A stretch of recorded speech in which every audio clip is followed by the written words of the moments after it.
घंटा शूल हलानि शंख मूसले चक्रम धनुषायकं हस्ताब्जैर्दधतिं घनान्तविलसच्छे तांसुतुल्ये प्रभां गौरी देह समुद्भवां त्रिजगतामाधारभूतां महा पूर्वामत्र सरस्वती मनुभजे शुंभादिदैत्यार्दिनीं। जो अपने कर कमलों में घंटा, शूल, हल, शंख, मूसल, चक्र, धनुष और बाण धारण करती हैं, शरद ऋतु के शोभा संपन्न चंद्रमा के समान जिनकी मनोहर कांति है, जो तीनों लोकों की आधारभूता और शुंभ आदि दैत्यों का नाश करने वाली हैं, तथा गौरी के शरीर से जिनका प्राकट्य हुआ है, उन महासरस्वती देवी का मैं निरंतर भजन करती हूँ। आप सभी श्रोताओं का माँ की धरोहर चैनल पर स्वागत है। प्यारे श्रोताओं, मैं आपके समक्ष बहुत छोटी लगभग 4-5 मिनट की कथा वीडियो प्रस्तुत करती हूँ। मैं चाहती हूँ आप सभी इन कथाओं को अवश्य सुने व वीडियो देखकर अपनी भक्ति व ज्ञान को वर्धित करें। देवी भागवत की संक्षिप्त कथाओं में आज की कथा का शीर्षक है परात पर भगवान श्याम सुंदर एवं मूल प्रकृति राधा। आइए कथा का श्रवण करें। भगवान श्री कृष्ण परम पुरुष तथा सर्वतंत्र स्वतंत्र परमात्मा है। सृष्टि के अवसर पर परब्रह्म श्री कृष्ण स्वयं 2 रूपों में प्रकट होते हैं।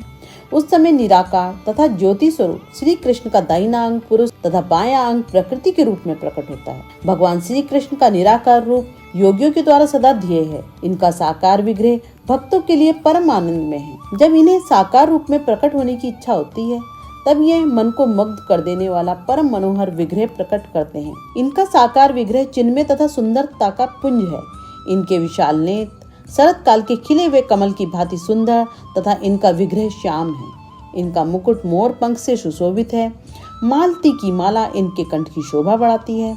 इनकी नासिका अत्यंत सुंदर है तथा इनका मुख सदैव स्मित हास्य से युक्त रहता है। परम मनोहर भगवान श्री कृष्ण मात्र भक्तों पर अनुग्रह करने के लिए ही पधारते हैं। प्रज्वलित अग्नि के समान विशुद्ध पीताम्बर धारण करने के कारण इनका विग्रह परम मनोहर दिखाई देता है। इनकी दोनों भुजाएं रत्न में आभूषणों से भूषित रहती हैं। इनके हाथ में बांसुरी सुशोभित है। भक्तों को समस्त ऐश्वर्य प्रदान करना इनका सहज स्वभाव है। ये परम स्वतंत्र तथा संपूर्ण मंगलों के भंडार हैं। इन्हीं देवादिदेव सनातन प्रभु का वैष्णव पुरुष निरंतर ध्यान करते हैं। इनकी कृपा से जन्म, मृत्यु, जरा, व्याधि, शोक और भय सब प्रभाव रहित हो जाते हैं। ब्रह्मा की आयु भी इनके एक निमेष की तुलना में है, अर्थात इनके पलक झपकने में जितना समय लगता है, ब्रह्मा की संपूर्ण आयु उतनी ही है। भगवान श्री कृष्ण ही सबकी आत्मा तथा परब्रह्म कहलाते हैं। भक्तों को भक्ति और दास्य भाव प्रदान करने के कारण ही ये श्री कृष्ण कहलाते हैं। यही चराचर जगत के आदि सृष्टा हैं। सर्वप्रथम परब्रह्म श्री कृष्ण ने सृष्टि करने का विचार किया। तदनंतर इन्होंने अपनी ही कमनीय विग्रह को 2 भागों में विभक्त कर दिया। इनके वामांश को स्त्री और दक्षिणांश को पुरुष कहा गया। दक्षिणांश भगवान श्री कृष्ण का साकार विग्रह है और वामांश मूल प्रकृति राधा है। मूल प्रकृति राधा का विग्रह भी चिन्मय है। उनका शरीर विकसित कमल के समान अत्यंत सुंदर है। उनके गले में सुंदर पुष्पों का हार सुशोभित है। वे तिरछी दृष्टि से प्रभु को निहारती रहती हैं।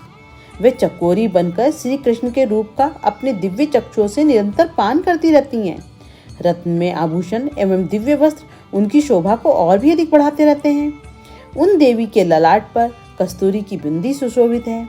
उनका दिव्य विग्रह करोड़ों चंद्रमाओं की प्रभा को लज्जित करने वाला है। वे अपनी मधुर चाल से राजहंस एवं गजराज के गर्व को भी नष्ट करने वाली हैं। भगवान श्री कृष्ण परम रसिक एवं रास के स्वामी हैं। मूल प्रकृति राधा एवं श्री कृष्ण का रास जब ब्रह्मा के एक दिन पर्यंत चलता है, तो रास से श्रमित राधा के श्रम बिंदु से ही सृष्टि का प्रारंभ होता है। मूल प्रकृति भगवती राधा के शरीर के दिव्य प्रस्वेद से ब्रह्मांड एवं निश्वास से पंच प्राण जल एवं पृथ्वी का निर्माण होता है। इस प्रकार भगवान श्री कृष्ण की प्रेरणा से मूल प्रकृति राधा ही सृष्टि की आदि कारण बनती हैं। सृष्टि का उद्भव, पालन और संहार उनका मुख्य कार्य है। भक्तों के लिए तो भगवती राधा वांछा कल्पतरु हैं। प्रसन्न होकर वे भगवती धर्म, अर्थ, काम, मोक्ष सब कुछ प्रदान कर देती हैं। आज की कथा यहीं तक। आप सभी माता के भक्तों से अपने लिए प्यार चाहती हूँ। कथा को अपने प्रियजनों के साथ साझा करें। जय माता दी।